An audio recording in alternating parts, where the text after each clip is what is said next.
Boa noite a todas, boa noite a todos. Sejam bem-vindas, bem-vindos. Vamos iniciar o nosso estudo da mediunidade no GEO hoje. Para quem nunca participou, é importante a gente combinar de fechar o microfone e, por gentileza, participem. A ideia dessa reunião a gente está fazendo no Meet exatamente para a gente poder mostrar o rosto e para a gente poder participar da reunião juntos. Então, fica aí o convite para que vocês interajam, ajudem a ler e vamos fazer essa reunião uma reunião dinâmica. Combinado? Então, vamos lá, vamos fazer a nossa prece inicial.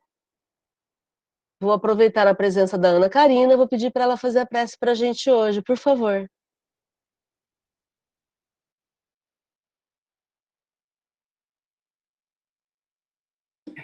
Pronto, achei o microfone. Boa noite. É um prazer estar aqui com vocês. Vamos lá. Mestre Jesus, amigos espirituais, é com muita felicidade que nos reunimos neste momento em busca de conhecimento, em busca de informações importantes para a nossa existência enquanto seres espirituais. Gratidão, amigos do espaço, gratidão, inteligência suprema do universo, por toda essa construção maravilhosa de inteligência que nos rodeia. Gratidão pela doutrina que nos norteia e que nos faz caminhar a passos intensos, largos e de extremos aprendizados em busca da nossa felicidade. Gratidão a todos os envolvidos, a todos os amigos espirituais, aos nossos mentores, por permitir que hoje estivéssemos aqui, exatamente reunindo energias, reunindo inteligências em prol do bem coletivo. Que possamos fazer dessa noite uma noite maravilhosa para nós encarnados e para os nossos amigos desencarnados.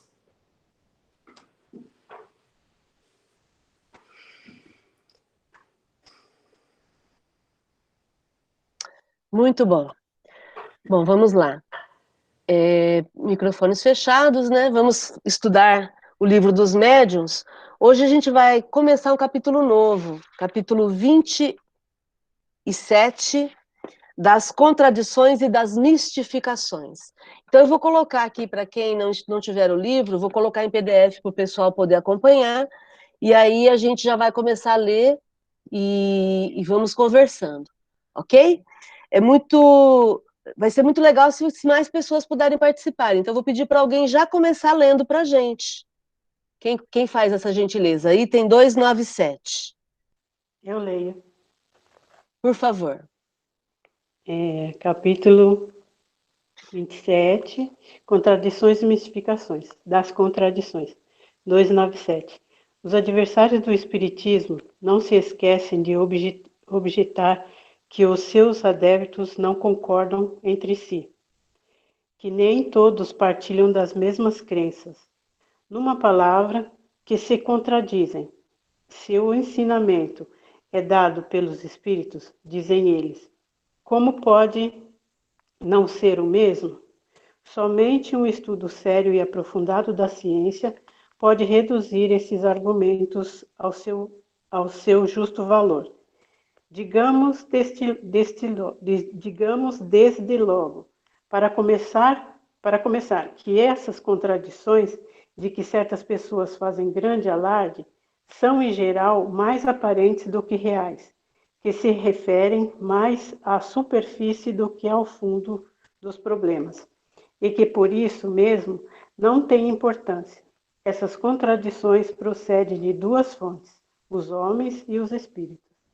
O que eu entendi é que dentro mesmo assim do espiritismo, dos adeptos da doutrina, há divergências, isso é normal, mas pelo que ele diz aqui, que essas divergências são mais superficiais do que profundas, porque no fundo, o ensinamento é o mesmo. Mas é que quando entra, o que eu entendo é que quando entra a visão materialista, homem, eu encarnado, é onde difere. Porque se a gente vai ver a visão dos espíritos, mesmo estudar a fundo, largar o nosso lado material, a gente, com certeza, quando nós tivermos que, com essa visão espiritualizada, a gente vai concordar, porque não tem, porque nós como homens somos falíveis e somos, né, diferentes, ainda não temos aquela verdade que é a verdade absoluta trazida por Jesus. Cada um tem a sua verdade ainda. Estamos no progresso, acredito, né, que cada um está progredindo a seus passos, uns largos, outros mais curtos, para que a gente tenha esse entendimento de que somos todos iguais e somos todos espíritos, para que a gente possa pensar de uma maneira unificada. Mas ainda por isso que tem essas divergências. Eu entendo isso. Muito bom. Alguém quer fazer algum comentário? Acho que as divergências é até pelo hábito da leitura, né? Quantas vezes a gente não lê um texto, tem uma interpretação, aí depois lê de novo, acha outra coisa, e aí, por exemplo, hoje a gente consegue ver os espíritos falando explicitamente sobre alienígenas, né? Seres extraterrestres, e talvez antes lendo não era mais algo, espíritos, e não necessariamente outros planetas. Então é uma questão natural de deixar o texto na gaveta e depois encontrar. E até também porque a gente progride nesse processo, né? E a gente muda de opinião ou acrescenta uma informação à nossa opinião, e aí é natural que a gente vá divergindo. E agora ele vai trabalhar mais, o próprio Kardec vai trabalhar mais esse aspecto no estudo aqui. Quem continua lendo para a gente? Item 298. Eu posso ler. Ai, cadê? Ih, fechei o livro. Ixi, alguém vai ter que ler, eu vou ter que ler o próximo. Alguém então lê até ela achar? É item 298, tá aí na capítulo 27. Posso ler?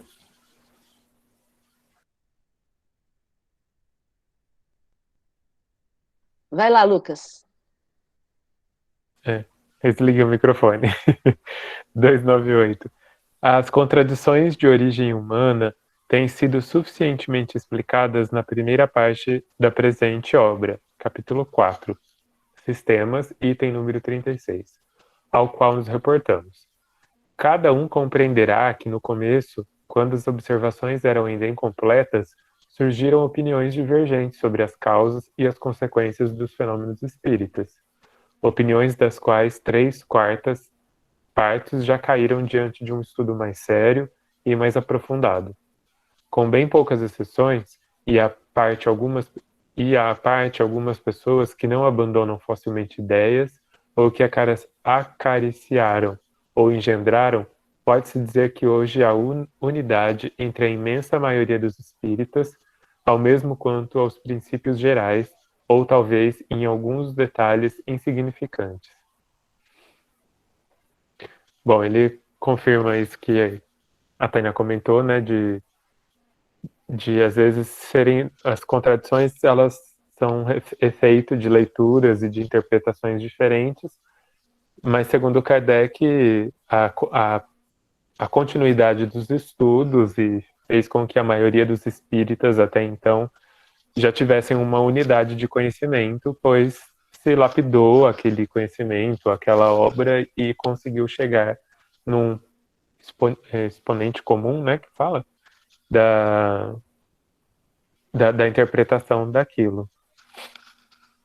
Eu acho curioso o Kardec falar que o Kardec já usar a expressão a maioria dos espíritas, né? Então ele já afirma que existe uma comunidade chamada espírita, que são pessoas que seguem a doutrina como estilo e tudo mais.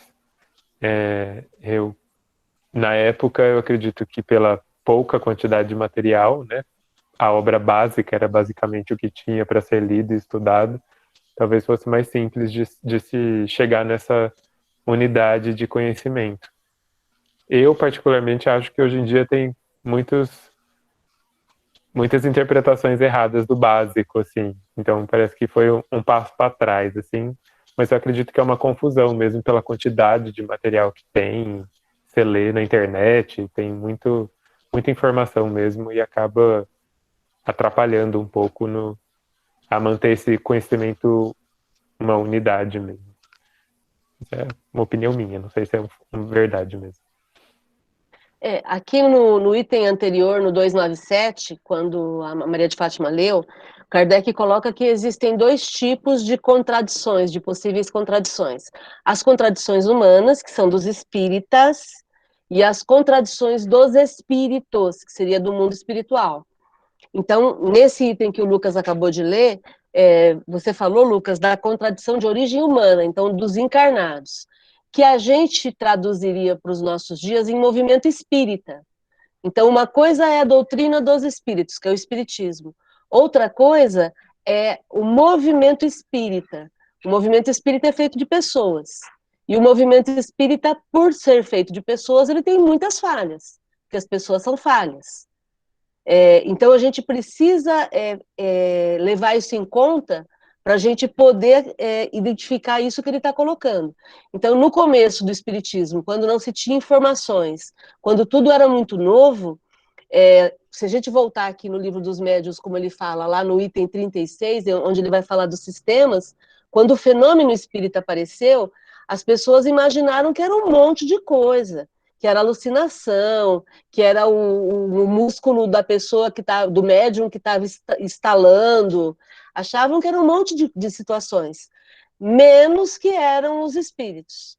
Depois que se ficou confirmado que eram ações de efeito inteligente, então, portanto, tinha um espírito por trás daquilo, aí surgiram essas outras, o próximo item que ele vai comentar aqui, que são as contradições de origem espiritual, que são os espíritos falando, parecendo que estão se contradizendo. Só que aí a gente vai explicar isso já já.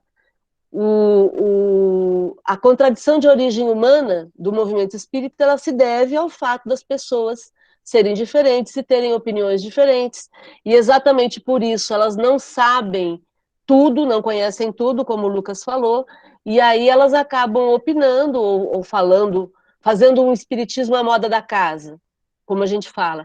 Por isso é que no GEOL, especificamente, a gente é tão fiel à obra de Kardec. A gente faz questão de estudar Kardec nos livros de Kardec, e não com os livros, com estudos sistematizados feitos por outra pessoa, porque aí o estudo vai ser com o olhar daquela pessoa. A gente que já tem Kardec, nós pegamos o olhar de Kardec, né? Tudo bem aí, gente? Tá todo mundo quietinho? Estão acompanhando? Tá tudo certo? Alguém me dá um alô aí, se estão me ouvindo? Tudo certo. Perfeito. E aí, comentários? O que vocês querem comentar sobre até aqui?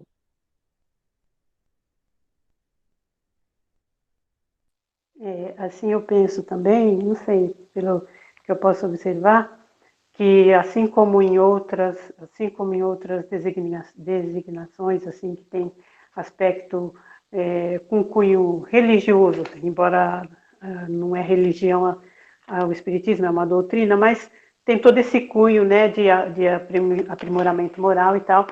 Muitas vezes também dentro do próprio grupo espírita, do próprio movimento espírita, como você disse, há muita interpretação por conveniência também, né? Conveniência, muitas vezes me é conveniente pensar daquele jeito, né?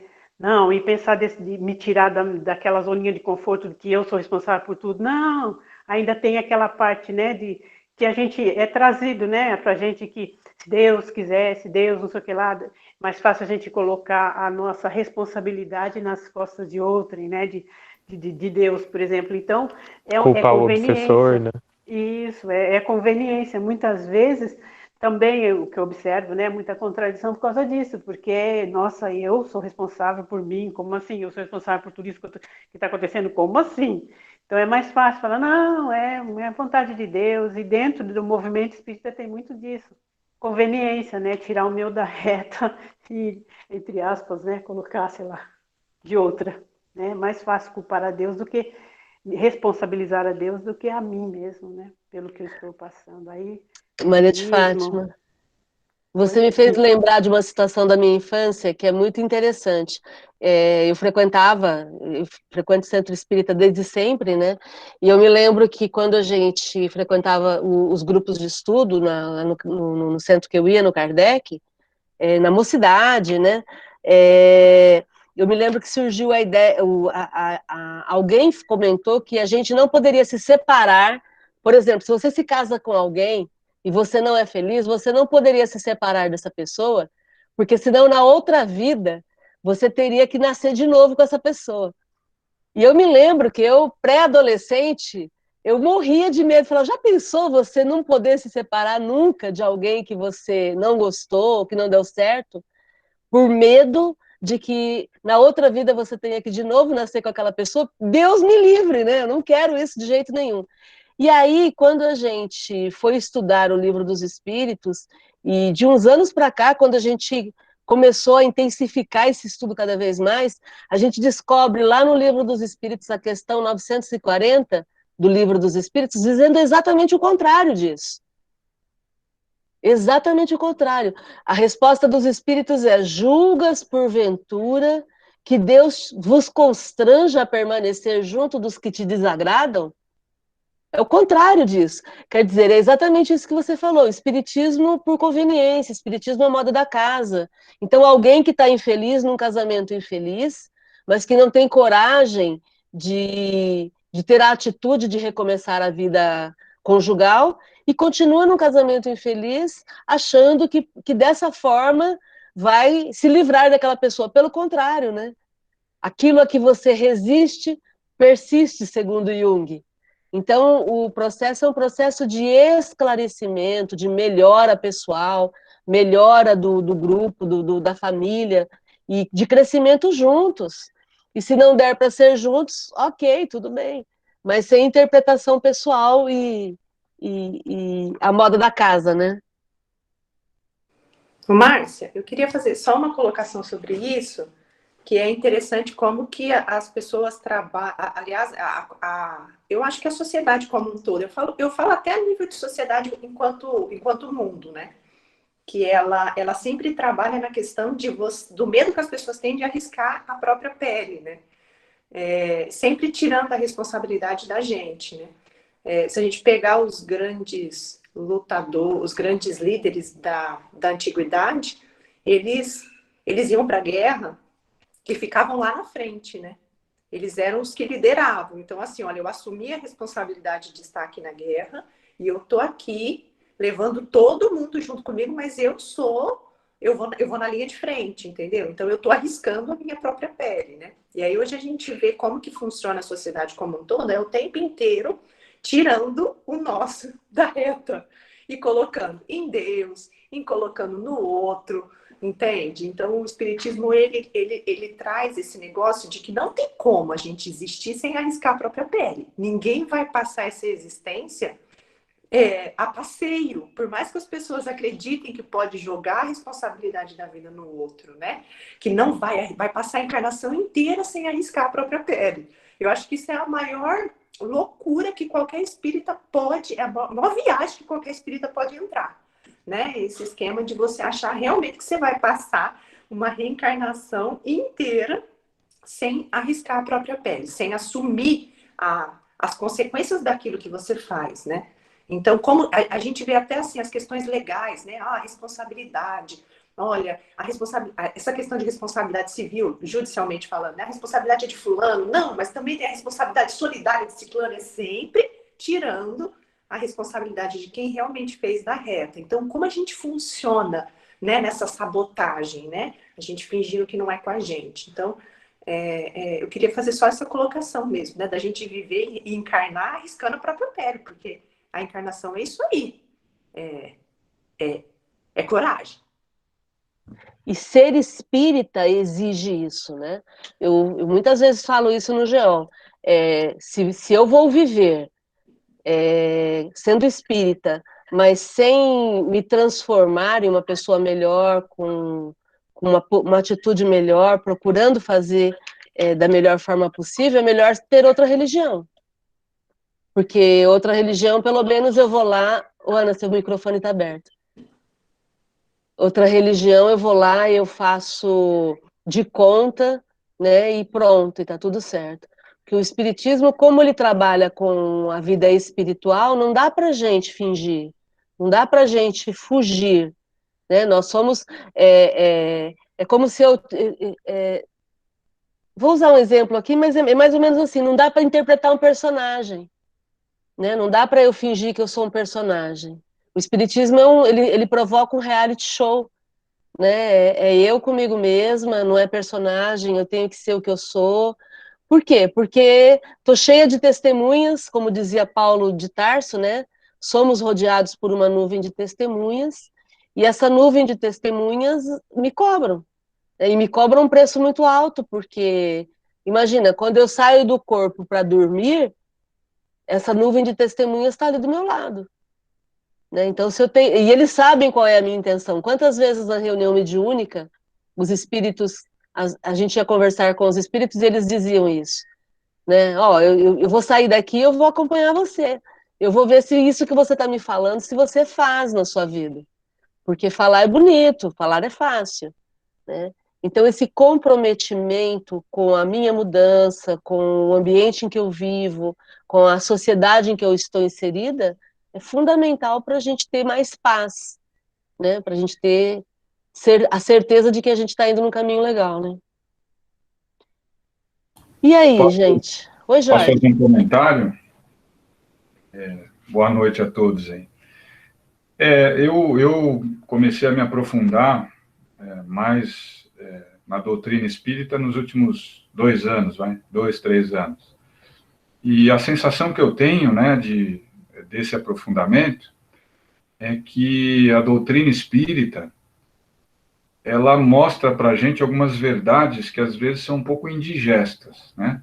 O que eu quero dizer com isso? Você lê algumas coisas e fala, putz, isso aqui é verdade, depende mais de mim do que de outra coisa, ou de outros entes, de outras pessoas. Para alguns, isso pode soar um pouco, assim, de uma maneira um pouco não tão confortável. Então, se você pegar a religião católica, por exemplo, você pode fazer o que você quiser, que você vai ser perdoado. Fica tranquilo, sendo pobre, rico, maldoso, bandido, você vai ser perdoado. Então, eu acho que aquilo traz um conforto maior para as pessoas, porque a sensação de que, não importa o que aconteça, você está garantido se você se arrepender, né? Então, isso vem muito desde criança com a gente, né? Olha, beijo o Papai do Céu aqui que você está perdoado pela mentira que você contou. Né? Aceite Jesus e se arrependa, né? Que você vai ser perdoado. E vão em frente, né? E fica tudo bem, né? Me parece, a sensação que eu tenho, que na doutrina espírita não funciona muito bem assim.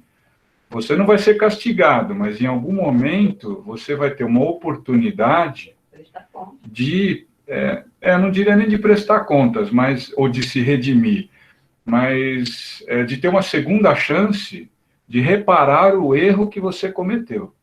Não que você vai ser perdoado, mas você vai ter uma segunda chance de talvez reparar um erro ou complementar alguma missão que você tinha e não conseguiu completar por algum motivo, né? Por exemplo, eu tinha um tio que falava para mim há muitos anos, eu me lembro que eu era menino, ele falava assim para mim, né? Ele falou, você sabe que na religião, ele chamava de religião espírita, né? Eu não vejo como uma religião, vejo mais como uma doutrina, né? Mas ele falava, você, na religião espírita, você sabe por que os irmãos vivem juntos, assim, né? Os espíritos dos irmãos eram espíritos que eram inimigos no passado e eles foram condenados a viver juntos agora dentro da mesma família, dentro do mesmo círculo. Então, eles vão ter que se aturar o resto da vida. Em vidas passadas eram inimigos, agora vão ter que viver juntos, né? Eram, assim, comentários, né? Assim como a gente faz da religião católica, da protestante, talvez de falta de conhecimento, eu ouvi falar, alguém me disse, né? Então, eu vejo o espiritismo como uma coisa um pouco mais realista por isso talvez ele não agrade tanto assim fãs mais devotos à procura de perdão, à procura de qualquer conforto, né? Assim, mais fácil de conquistar, né? Se você quiser conforto, você vai ter que ter atitude, não basta só simplesmente rezar uma Ave Maria e que está tudo bem. O negócio, o buraco é mais embaixo. Exatamente, Jorge. Eu peguei aqui o Céu e o Inferno, e aí no livro O Céu e o Inferno tem o Código Penal da Vida Futura, para poder responder isso que você colocou aí, com relação a um erro que a gente escolha, né, uma atitude errada. O Espiritismo, segundo o Kardec aqui, ele coloca que são três partes para você poder corrigir um erro. Primeiro, o arrependimento, depois a expiação e, por último, a expiação do ato. Então, o arrependimento é fácil da gente entender, o arrependimento é mental, né? É você entender que aquilo foi indevido. A expiação é a novidade. A expiação é você sofrer, você sentir a dor do outro. É você expiar como se como se você tivesse sendo envolvido por aquilo que você fez para o outro. Então, se eu machuquei o outro, eu vou sentir essa dor. E aí, por isso que a expiação, muitas vezes, as pessoas se revoltam. Ah, mas eu não quero passar por isso. Então, e a expiação é o momento em que você sente a dor do outro. E aí, a última etapa é a reparação. E aí a reparação não precisa ser necessariamente com o outro que você machucou, mas pode ser com qualquer pessoa, desde que você tenha se arrependido, sinta essa dor e aí você faça para o universo, né? Então é interessante a gente poder trabalhar com esses conceitos para atualizarmos dentro dos conceitos espíritas, né? Comentários. E na... pode falar. Tá. Só pegando um gancho naquilo que você falou, a respeito dessa questão, né, e também que o Jorge falou, essa mania que a gente tem de quantificar, né, de deixar uma conta simples, matemática, lógica, fácil para todo mundo entender a respeito da existência, né? A gente a gente fala assim, então quer dizer que os dois irmãos estão vindo por conta disso. Então, assim, às vezes uma sequência de raciocínio, às vezes tão pequeno, que às vezes acaba gerando todos esses... isso acaba saindo da boca do espírita, né? De uma maneira, assim, extremamente precoce e até irresponsável, né? Enquanto a gente deveria pensar que a existência é algo extremamente complexo, né? E que esse arrependimento, essa expiação e essa reparação, ela pode vir de uma maneira muito mais elaborada do que aquilo que a nossa própria mente, às vezes limitada de raciocínio e até de conhecimento universal, poderia imaginar, né? Então, essa expiação, esse arrependimento, essa expiação e essa reparação, ela pode vir de diversas maneiras, né? Então, às vezes, a gente faz um raciocínio muito, muito pífio, muito pequeno, diante de toda a inteligência que envolve essas nossas existências, essas nossas idas e vindas. Aí, isso que você está colocando, Ana, por exemplo, no exemplo que o Jorge deu, se eu matei alguém, eu vou ter que morrer também, eu vou ter que ser morta para eu poder passar pelo arrependimento, pela expiação e pela reparação.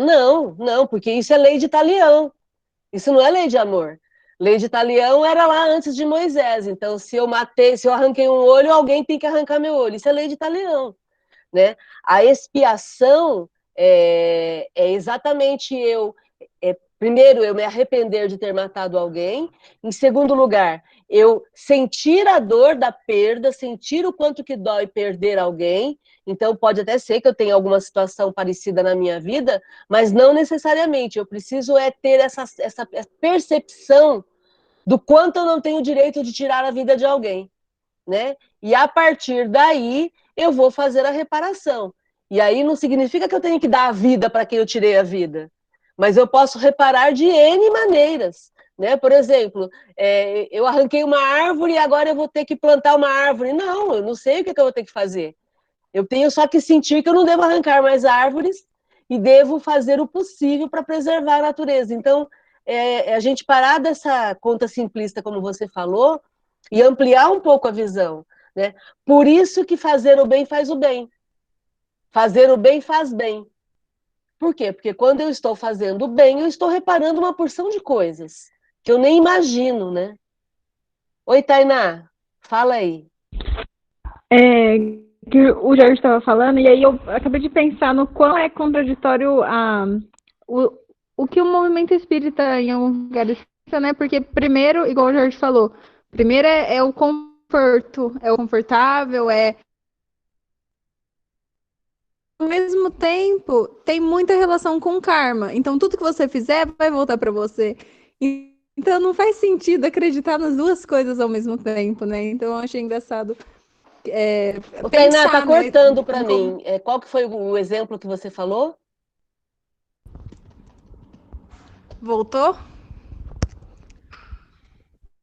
Acho que eu vou ter que ir para perto do Wi-Fi. Calma, que eu voltei aqui para minha casa, gente. Aí a internet não é igual a de Portugal.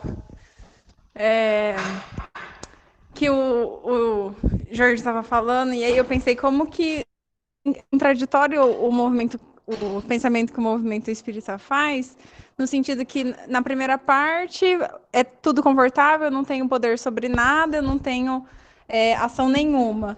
E aí na outra parte é o karma rígido, puro, que então tudo que eu faço vai voltar para mim. Então não faz. Se você analisar, não tem como você pensar nas duas coisas ao mesmo tempo. E aí, na primeira fala da Ana, que era sobre se eximir da responsabilidade sempre, o exemplo mais simples e mais rotineiro que eu vejo disso é quando as pessoas, geralmente pessoas públicas, pedem desculpa por algo que fizeram, porque o pedido de desculpa é desculpa se alguém se ofendeu, desculpa se alguém se machucou, ou seja, se você se machucou e se ofendeu por algo que eu fiz, eu peço desculpa por isso. E nunca é desculpa por ter feito. Então, é de fato, acho que agora que eu falei isso, todo mundo vai começar a reparar como isso acontece. Acontece porque, na verdade, não existe a intenção de corrigir, né? Acontece porque existe só a intenção de continuar fazendo e parecendo que está se desculpando, né? Exatamente isso. Esse é um conceito que a gente trabalha no GO há muito tempo, né? Se eu te ofendo, eu é que tenho que te pedir perdão. E normalmente o que acontece é que as pessoas chegam para o outro e falam, me perdoe, né? Quer dizer, eu ofendi e ainda o outro é que tem que agir para me desculpar, né? Então é um processo muito ruim do relacionamento humano e que vai corrigindo uma porção de coisas, porque se eu agir de forma errada e eu tomo a frente para poder corrigir, significa que eu já entendi que aquilo não deve acontecer de novo, né? Muito bom. Comentário, gente. Quem mais quer falar alguma coisa aí? O pessoal está quietinho, mas sintam-se à vontade. Oi, Fátima. Então, o que eu aprendi, que eu tenho observado e aprendido com toda essa doutrina, né, o estudo, é que antes eu me culpava muito. Então, pelo fato de eu sentir culpa, eu me punia. E o Espiritismo, ele tira essa coisa de culpa, porque a partir do momento que você se culpa, você se sente, você tem aquela necessidade de ser punido mesmo, né? E ao invés de culpar, ele responsabiliza, porque você sendo responsável por alguma coisa que você fez, você aí entra naqueles 3 tópicos que você falou, do arrependimento, da expiação e da ação, né? Que você, e aí, tudo bem, eu fiz, agora eu vou ficar me culpando e para falar, eu sou culpado, peço desculpa e fique tudo bem? Não. A partir do momento que, nossa, eu fiz isso, caramba, nossa, como será que a pessoa se sentiu, né? Puxa vida. E depois, não, eu preciso fazer, é daqui para frente, não vou ficar me culpando. Me perdoo e sigo. O que eu vou fazer daqui para frente diferente para que isso não aconteça de novo, né? Então, o Espiritismo, o que eu aprendi, ele me eximiu da culpa e me deu a responsabilidade. Na responsabilidade, eu posso fazer diferente e me sentir livre.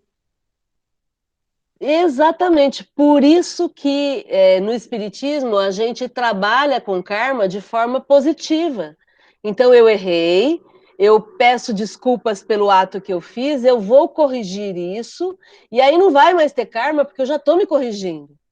Lembrem-se da frase de Jesus, onde ele diz o seguinte: meu Pai está interessado não no pecado, mas sim no pecador. É exatamente essa a ideia. Não importa o que aconteceu, importa como você está. Então, a gente deve buscar sempre o foco no sentido de transformação. Essa é uma aprendizagem que é importante a gente atualizar na nossa mente. Se eu errei, eu peço desculpas logo de cara. Eu reconheço que errei e já peço desculpas logo de cara e já parto para a correção. Porque ficar me culpando, ai, por que que eu fiz isso? Onde eu estava com a cabeça? Não vai resolver a questão. O erro continua ali e o dano está feito. Então, diante de uma situação de erro, a melhor atitude é reconhecer o que aconteceu e já partir para a correção. Porque aí a gente ganha um tempo legal, bem interessante isso, né?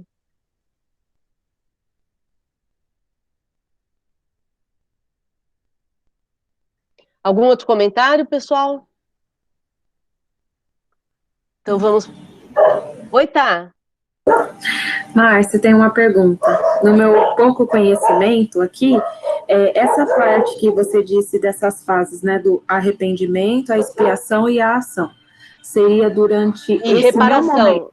Arrependimento, expiação e reparação. Seria durante essa minha encarnação, ou eu poderia estar fazendo as últimas fases numa outra vida, né? Num outro momento. Pode ser instantaneamente, Taiane. Instantaneamente. E isso é magnífico, né? Magnífico. Porque, na verdade, é um processo de consciência. Se eu percebo que eu pisei na bola, eu posso corrigir isso imediatamente. Aliás, aí é que está o segredo do progresso. Porque se eu fico mantendo as aparências, mantendo a pose de que está tudo bem, mas intimamente eu estou me culpando, como disse a Fátima, eu vou perder muita energia, vou perder muito tempo e as coisas vão continuar como são, porque eu sinto uma coisa, mas eu ajo de outra forma, entendeu? Então, a importância da gente estar o tempo todo se avaliando, observando se a gente está pisando na bola mesmo, e aí fazer essa transformação. Sentir a dor do outro, no sentido da expiação, se colocar no lugar do outro, ter a empatia de sentir como o outro, para poder corrigir logo. É isso. Alguém quer complementar? Entendi. Eu acho também, Márcia, que é importantíssimo pensar isso tudo que a gente está falando, mas também sem pressão, né? Tipo, se às vezes não conseguir nessa existência, tá tudo bem. Tipo, você tem todo o tempo do mundo aí pela frente para conseguir isso e tal.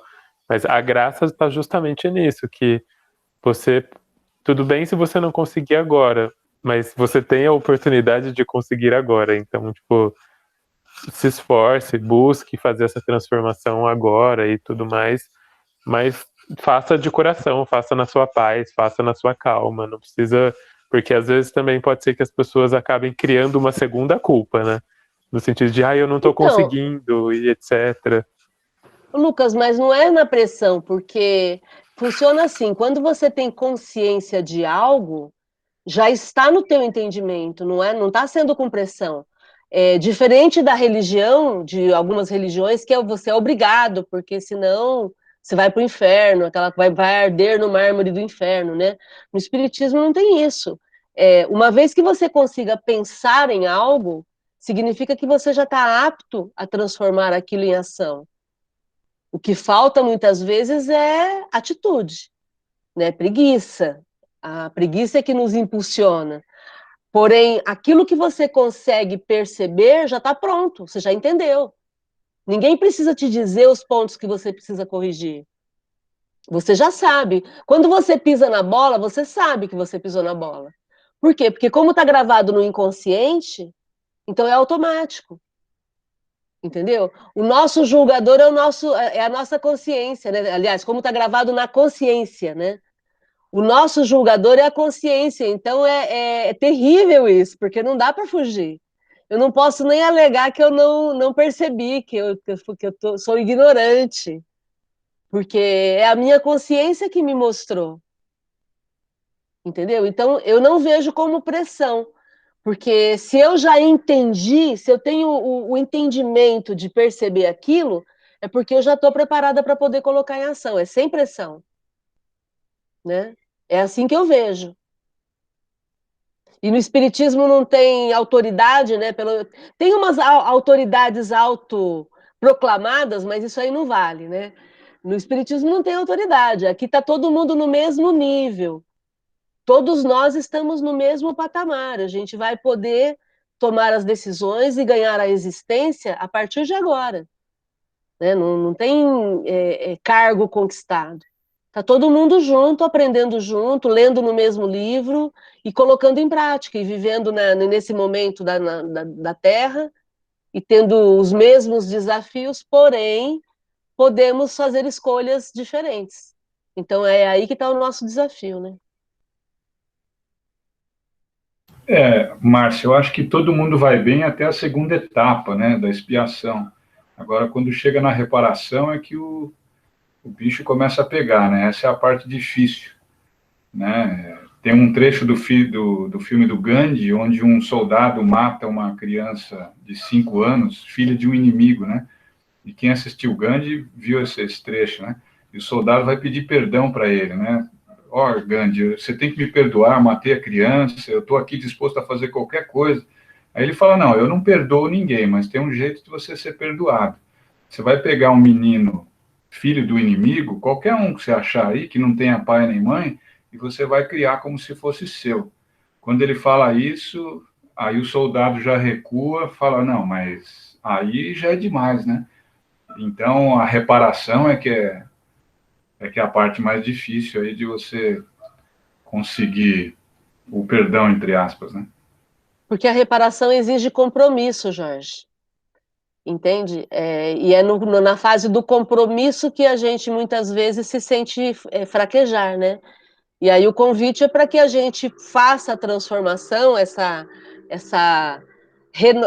renove a nossa atitude através da reparação da melhor forma possível o quanto antes, principalmente quando a gente tem consciência do que está fazendo, né? Porque eu sempre penso assim, é melhor eu reparar enquanto eu estou podendo escolher, né? Porque pode ser que chegue um momento em que eu não tenha escolha. Isso não é ameaça, é assim que as coisas são, né? Eu vou deixando, chega uma hora que escolhem por mim, né? Então eu preciso tomar a frente e agir, né? Ok, vamos voltar lá no tema que a gente está estudando agora. O item 299, quem lê para a gente?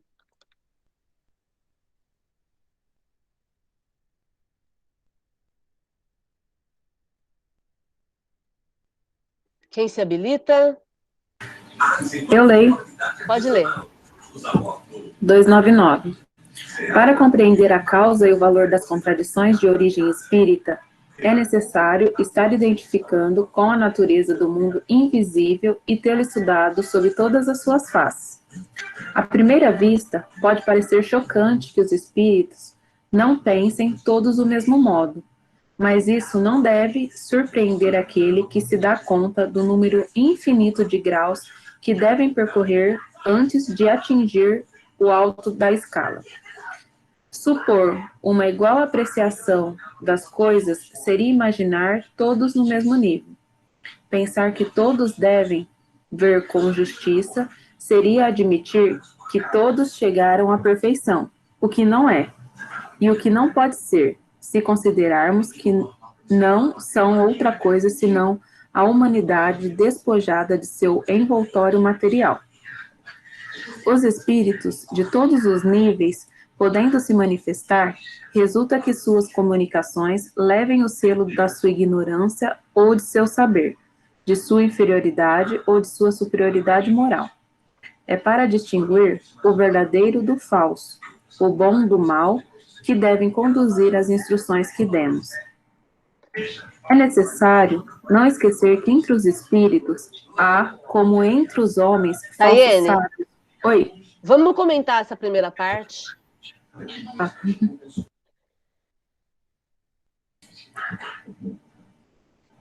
Para mim, é como se fosse um complemento do que foi lido anteriormente, né?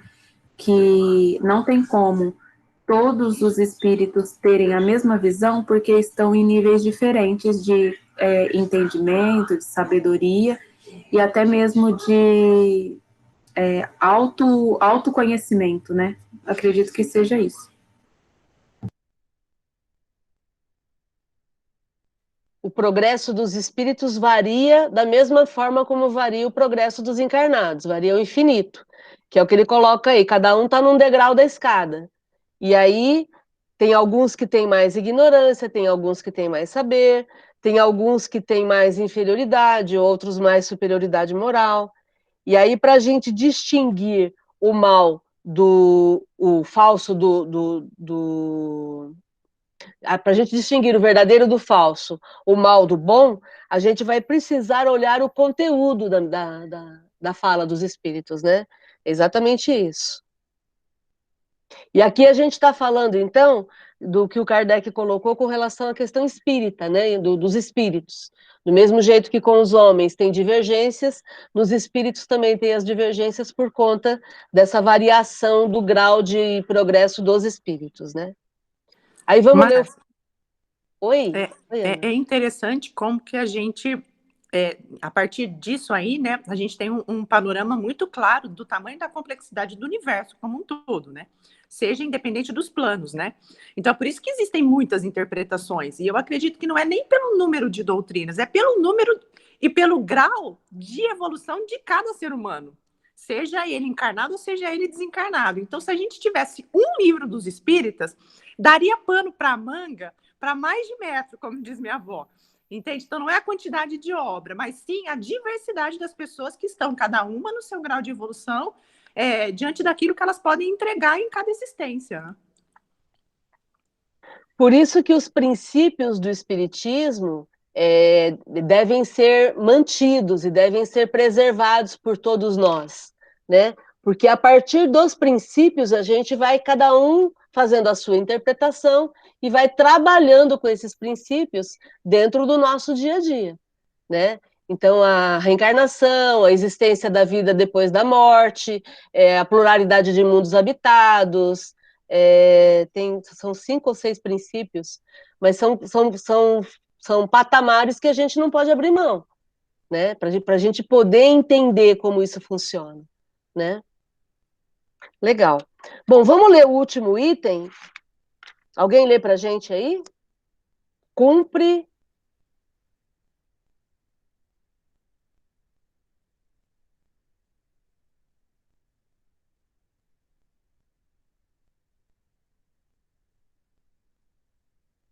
Eu posso ler de novo. Continuando o que a Taine tinha falado, terminado de falar, é necessário não esquecer que entre os espíritos há, como entre os homens, falsos sábios, meios sábios, orgulhosos, presunçosos e sistemáticos. Como não é dado senão aos espíritos perfeitos tudo conhecer.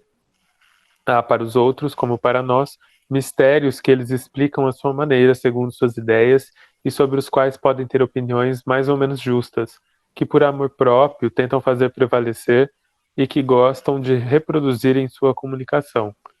O errado está em alguns de seus intérpretes terem esposado muito levianamente opiniões contrárias ao bom senso e de fazer delas seus editores responsáveis.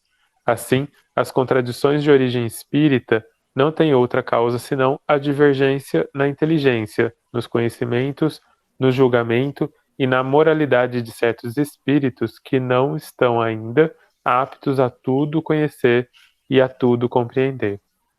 Ver o Livro dos Espíritos, introdução, número 13 e conclusão, número 9. É muito curiosa essa fala, porque ele humanifica a espiritualidade, né? Tipo, a gente, infelizmente, por nossa cultura, a gente insiste, mas a gente resiste à ideia de que os espíritos só são humanos desencarnados, que eles não são nada, enfim, eles não são figuras mágicas, né? Tipo, nós também vamos estar no plano espiritual em algum momento, logo menos, logo mais, mas isso não vai fazer com que a gente seja santo, ou mais inteligente, ou mais sábio e etc, né? Aquela coisa, se eu sou orgulhoso agora, morrerei orgulhoso, continuarei orgulhoso, né? E, e é muito legal essa fala, porque ele fala justamente disso, de que ao entender-se que espíritos desencarnados só são antigas pessoas encarnadas que agora estão desencarnadas, eles também podem cometer os mesmos erros que nós cometemos aqui na Terra, de interpretação, de baixa moralidade, de pouco conhecimento e etc, né?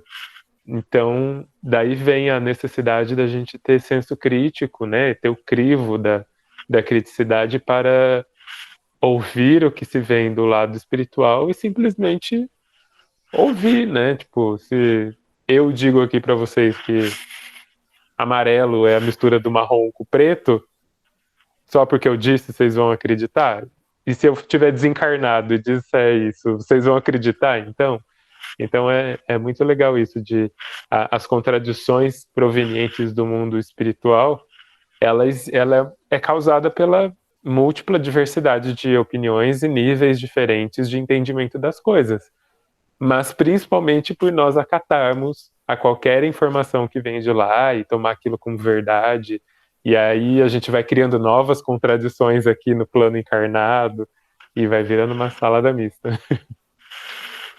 E é legal que ele coloca aqui que o erro está em nós sermos editores responsáveis por essas ideias desses espíritos, né? Porque é mais ou menos assim, né? O espírito fala uma coisa e aí eu mando editar o livro falando o que o livro falou, o que o espírito falou, como se fosse uma verdade. E aí, nisso que você colocou da divergência, Lucas, ele coloca que a divergência é quanto à inteligência, quanto ao conhecimento, quanto ao juízo e quanto à moralidade. Quer dizer, são tão diversos nessas áreas, né? Inteligência, conhecimento, juízo no sentido de ter opinião, né? E moralidade, quer dizer, em função disso surgem todas essas dificuldades. Então a gente não pode levar o que os espíritos trazem como verdadeiro, né? E aí, voltando lá nos princípios da doutrina espírita que eu falei agora há pouco, só para a gente poder fundamentar, é nisso que os espíritos nunca divergem. São 5 princípios básicos da doutrina espírita: a crença em Deus, a crença na imortalidade da alma, então quer dizer, a morte não existe, né? A crença na comunicabilidade dos espíritos, então essa possibilidade de se comunicarem, a crença na pluralidade das existências, que aí é o princípio da reencarnação, e a crença na pluralidade dos mundos habitados. Então é em cima desses 5 princípios que a doutrina espírita trabalha, e isso nunca muda, né? Nenhum espírito vai poder discordar disso, né? Eu quero aprofundar o estudo dessa questão, porque eu fui lá na introdução do Livro dos Espíritos buscar esse item 13 que ele fala aqui, e é sensacional, né? Como a gente sempre fala que o Livro dos Espíritos começa na primeira página e vai até o final, né? Ele coloca o seguinte lá na introdução: as observações que aí ficam nos levam a dizer alguma coisa acerca de outra dificuldade, a da divergência que se nota na linguagem dos espíritos.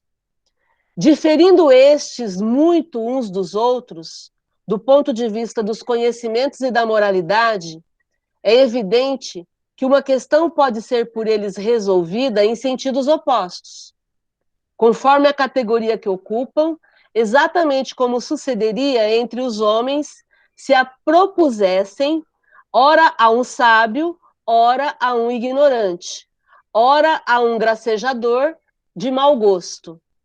O ponto essencial, temo-lo dito, é sabermos a quem nos dirigimos. Então, aqui Kardec já começa a falar para a gente prestar atenção em quem é o nosso interlocutor. Com quem que a gente está conversando? E aí, agora eu quero ler só mais um parágrafo, que aí ele fecha com chave de ouro, né? Mas ponderam como se explica que os tidos por espíritos de ordem superior nem sempre estejam de acordo. Então, aí o Kardec vai questionar por que os espíritos superiores nem sempre estão de acordo. Diremos, em primeiro lugar, que, independente da causa que vimos assinalar, outras há de molde a exercerem certa influência sobre a natureza das respostas, abstração feita da probidade dos espíritos. Este é um ponto capital, cuja explicação alcançaremos pelo estudo.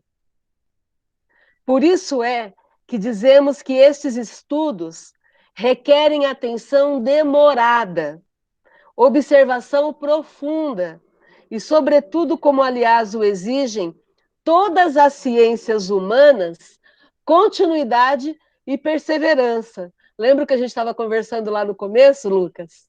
Né?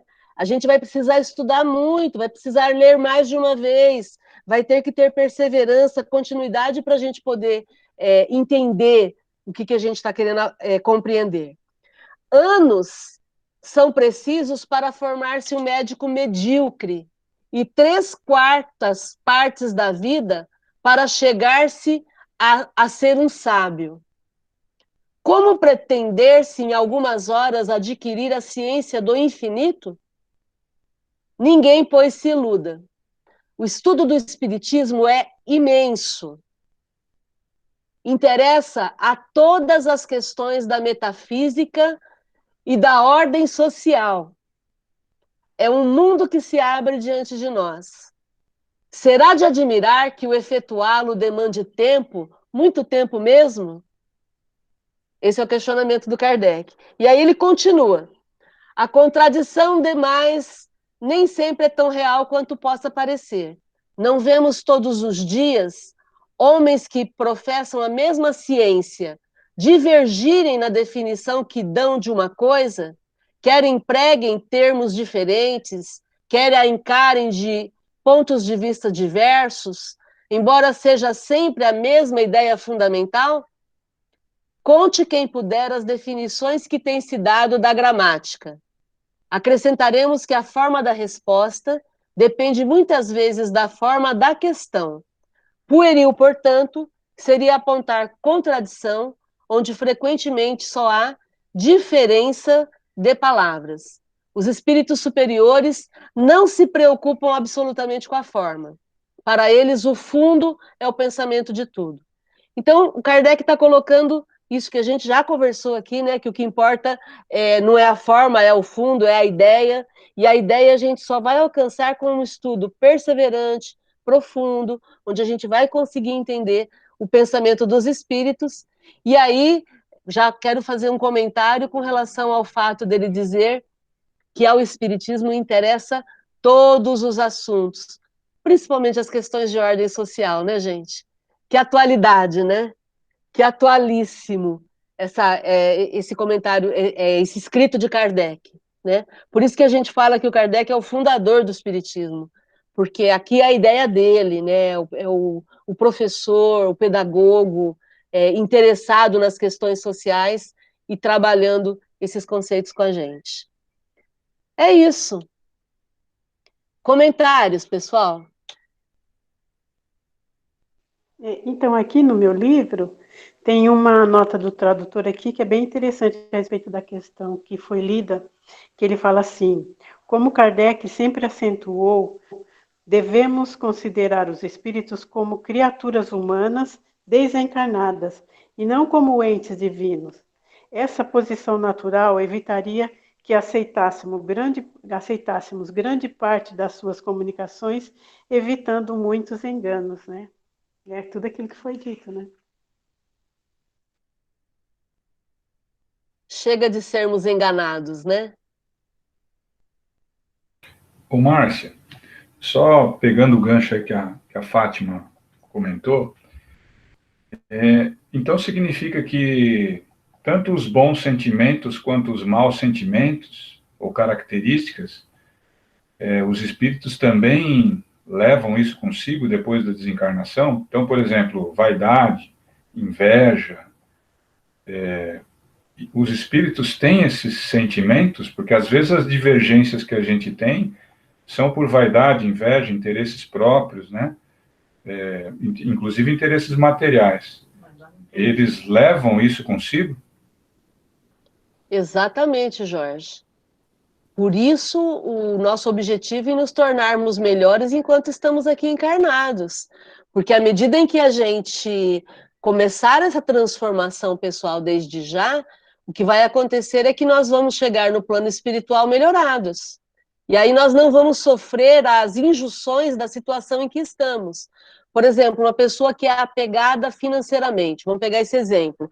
Ou então, não vou nem falar de dinheiro, vamos falar de comida, né? Se eu sou viciada em café, por exemplo, e aí eu desencarno de uma hora para outra com esse hábito de tomar café, eu vou sofrer no plano espiritual por esse vício, por essa dependência que eu tenha. E não é que é uma punição de Deus, é uma dependência física que eu tenho, e aí o corpo físico não existe mais, e eu continuo com essa necessidade emocional de estar em contato com a cafeína, entendeu? Então, na verdade, tudo aquilo que é da matéria tem que ficar na matéria, tudo aquilo que é do espírito tem que ficar com o espírito. Se eu tenho, por exemplo, inveja, se eu tenho vaidade, eu vou manter isso. Mas não é ruim ter vaidade. O problema é quando a vaidade me atrapalha.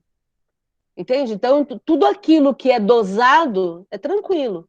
A questão são os excessos, a questão é quando eu não consigo ficar sem.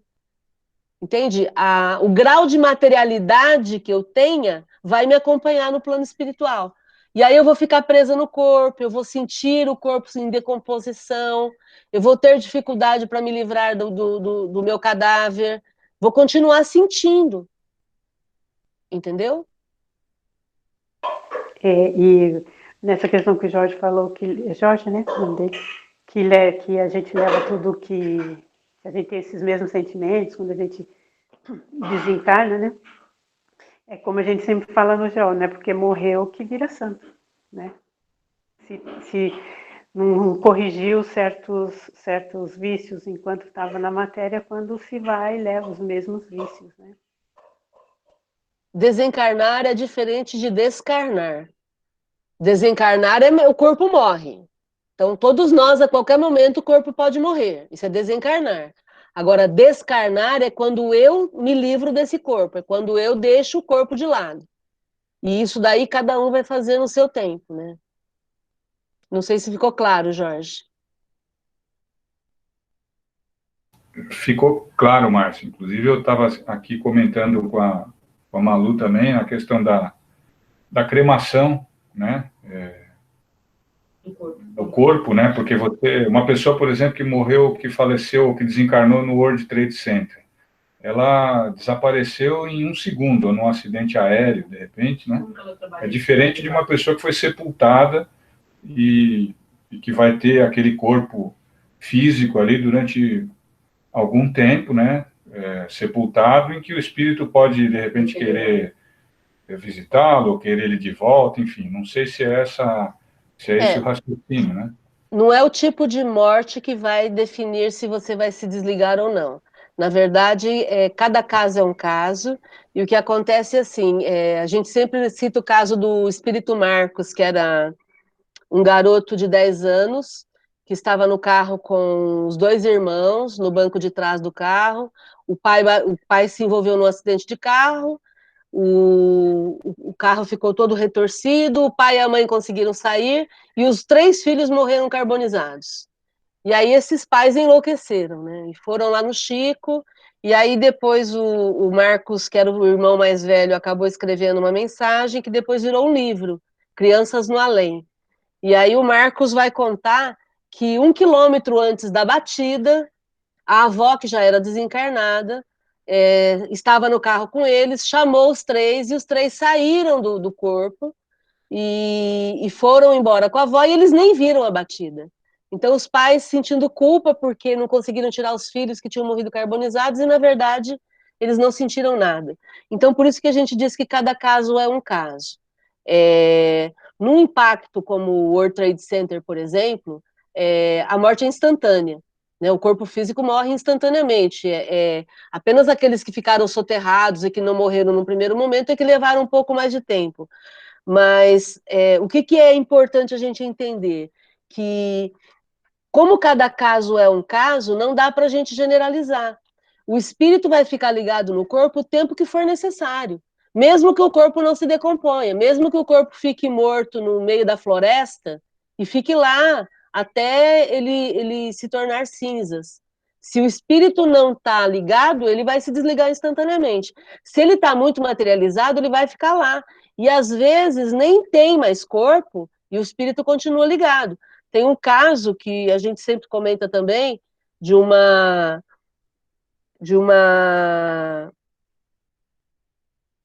caveira e que alguém foi mexer numa caveira de que estava sendo usada para estudos e aí quando alguém mexeu o espírito se desligou.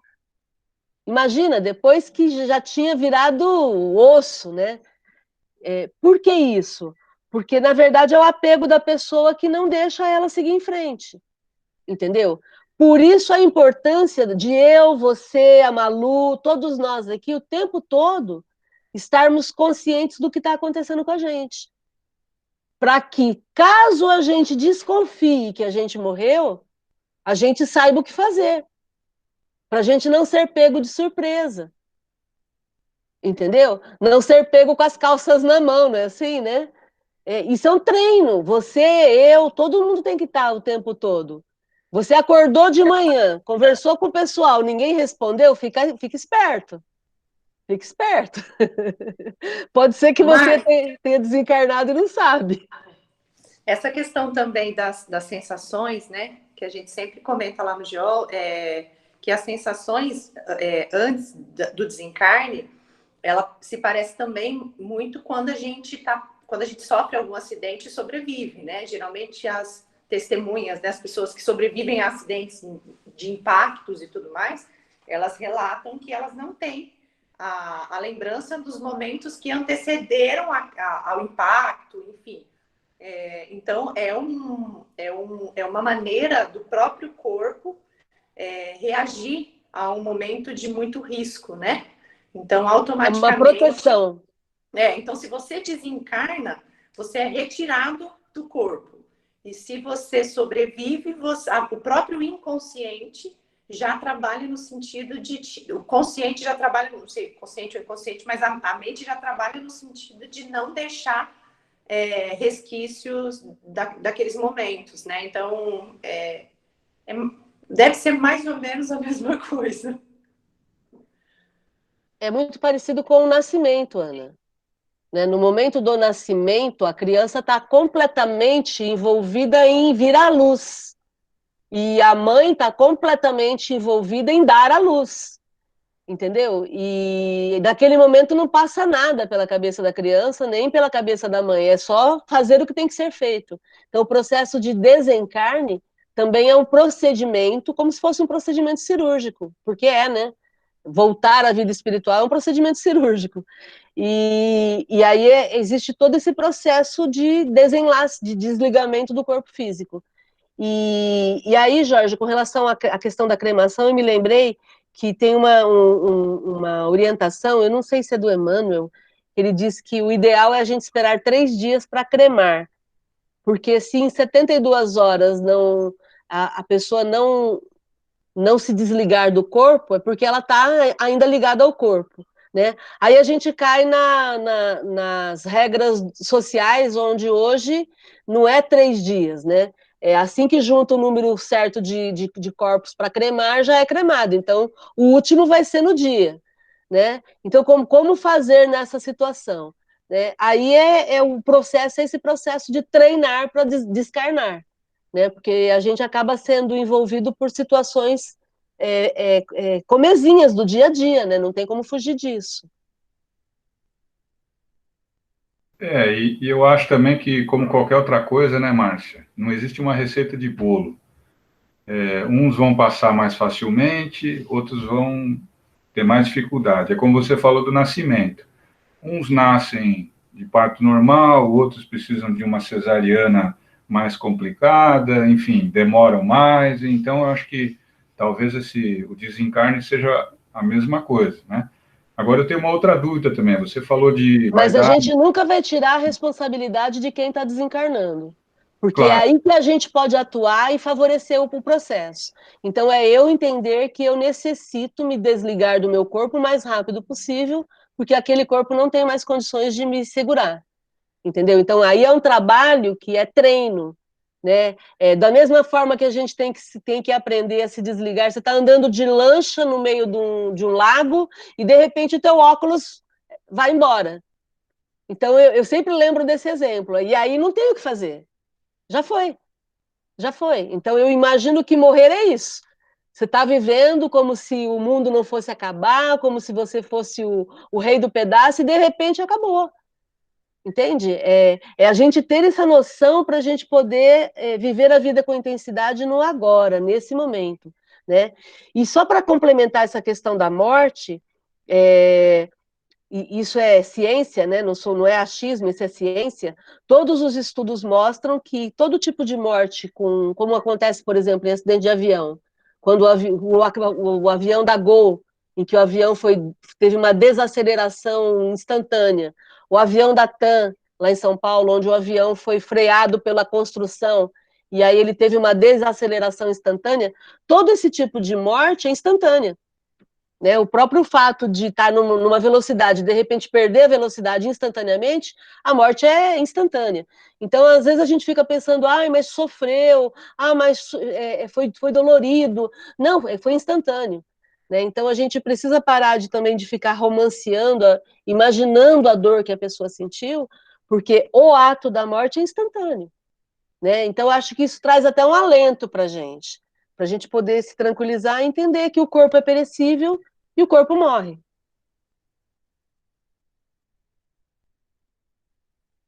Você ia falar, Jorge?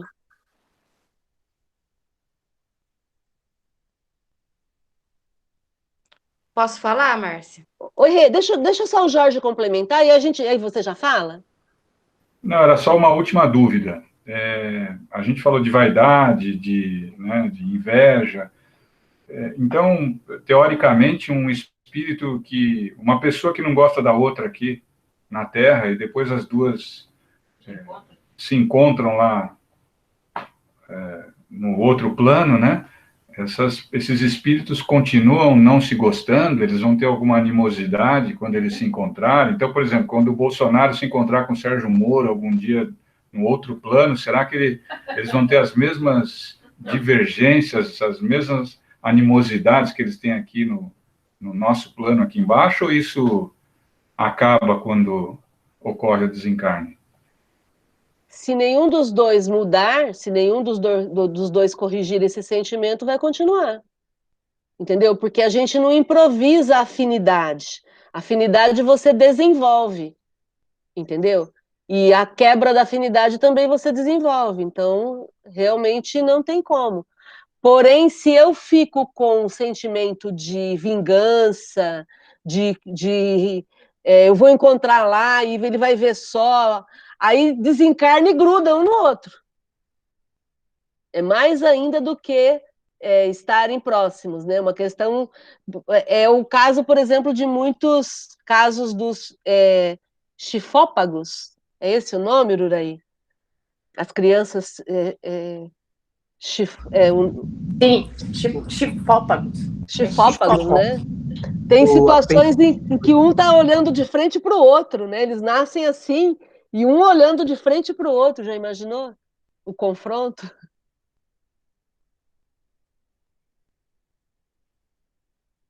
Muito bom. Rê, você ia falar alguma coisa?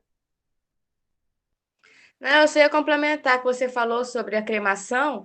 Foi o Emmanuel que fala isso no livro Consolador. Legal, Rê. Gratidão, viu? Gratidão mesmo. Muito bom. Então é isso. Oi, Ururaí. Oi, aproveitando bom, essa questão que o Jorge citou do Bolsonaro e do Moro, antes da afinidade vem a mentalidade, né? Então a gente observa que, quer dizer, agora é uma visão do Ururaí. Na minha visão, a mentalidade do Moro, depois que tudo isso aconteceu, alguma coisa mudou com relação ao Bolsonaro. Na minha visão, por favor. A mentalidade do Bolsonaro continua a mesma. O que eu quero dizer com isso? Quando nós morrermos, a nossa mentalidade sobre tudo e sobre todos, tomara, né? Ela vai estar muito mais ampliada e apurada. E então, que hoje, às vezes, é um problema, seja uma afinidade ou não, quer dizer, à medida que a gente vai aumentando a mentalidade, pode, inclusive, quebrar mais ainda essa afinidade, né? Porque afinidade não tem a ver com amor, e isso é libertador quando a gente aprendeu no Livro dos Espíritos. O fato de Jesus ensinar a cada um de nós, olha, quer ganhar existência? Ame a todos. Primeira coisa. Mas como que eu vou amar fulano se ele pensa assim e tal? Aí a gente aprendeu, não. Ame a todos, isso é bom para você. E você é livre para conviver ou não, e também para discordar ou não. Porque convivência pressupõe afinidade. Então, igual esse estudo que está sendo feito aqui, teve uma hora que o Jorge fez um comentário muito legal da questão, que ele falou assim, porque religião, e eu não vejo como religião, vejo como doutrina espírita. Ele comentou, aqui no GEOL, a gente já tem essa mentalidade, mas em muitos, eu acredito que a grande maioria dos grupos espíritas, se ele falasse isso numa reunião assim, iria ser questionado. Não, mas como? Não, o espiritismo é religião. E quando você leu essa questão da mentalidade, né, eu acho que assim que terminar esse estudo, a mentalidade nossa vai estar ampliada e apurada. Quer dizer, quando eu falo apurada, cada vez mais pura, cada vez mais próxima da verdade, que é o que nos interessa, né? A gente sempre fala isso, que a gente não quer estar certo. A gente quer estar cada vez mais próximo da verdade, porque a pior coisa do mundo vai ser a gente desencarnar, exemplo, né? E achar que estava vivendo em cima de supostas verdades e eram verdadeiras mentiras, né? E isso vai ser uma decepção muito grande. Então, a gente quer estar próximo da verdade. Só mais um. Então, essa questão da mentalidade, de olhar para o espiritismo como uma ciência, né, ou uma filosofia com base científica, mas jamais como religião. Quer dizer, isso aí já é uma mudança de mentalidade. E mais um ponto, a hora que você leu aí na questão do Livro dos Espíritos, que você foi lá buscar a referência, Kardec fala sobre ordem social, né? Quer dizer, eu, Ururaí, desde a última eleição, um pouco antes, que a minha mente está se abrindo para essa questão da justiça social. Cada vez mais, Ururaí, eu vejo o espiritismo como as leis naturais. O que é espiritismo? As leis naturais. Cada vez mais à esquerda do que à direita. Por quê? Porque só se fala em ordem social. Parece que eu abro uma página, ordem social, justiça social, justiça. E hoje, ontem, conversando com uma pessoa sobre isso, ele virou para espírito. Ele falou para mim assim, você anda lendo Revista dos Espíritos, né? Eu falei, não, a gente já leu há muito tempo, estou relendo agora, mas cuidado, porque o livro que o Chico recomenda, de Kardec, que a gente deve ler, é o Evangelho. A gente tem que ficar em cima do Evangelho. Falei, my God. Lógico que eu encerrei a conversa, porque entendi que ele ainda está nessa, e eu achei por bem respeitá-lo, né? Mas ele dizendo que, como eu estava lendo muito a Revista Espírita, não é que eu estou lendo muito, né? A gente vai lá no Kardecpédia, você vê um trecho até mesmo do Evangelho, e vem um monte de referências, só que só vem de Kardec, né? Não vem de outros espíritos. Essa semana, um espírita, né, numa live, afirmou que a pandemia é por causa do número de abortos que as mulheres fizeram. É de cair da cadeira. Cair da cadeira. Nossa, é chocante isso. Como é que pode? Enfim, mas é uma pessoa que tem uma visão religiosa, espiritismo. Se tem uma visão religiosa, ele é mais para o Deus bíblico do que para a inteligência suprema, amor absoluto. Se ele é A mais... gente acabou de ler sobre a divergência de ideias por conta da imperfeição dos homens, né? Tá tudo certo. Se ele é Isso mais... existe.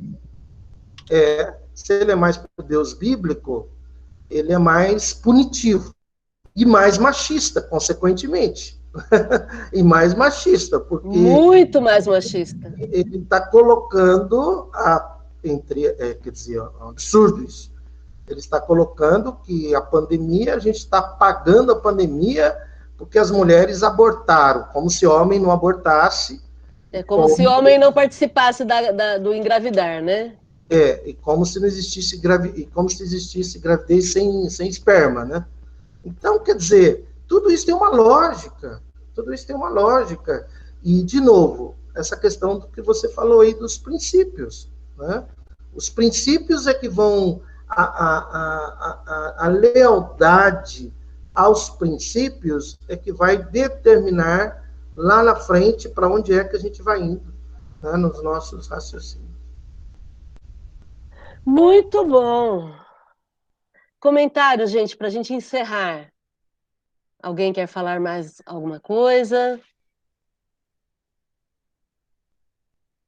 Tudo bem com vocês, então? Quem fica quietinho, continua quietinho, mas tá aí, tá tudo certo. Quando quiser é só deixar um comentário aqui no chat, ou então fazer alguma pergunta. Estamos aqui para a gente poder dialogar, tá ok?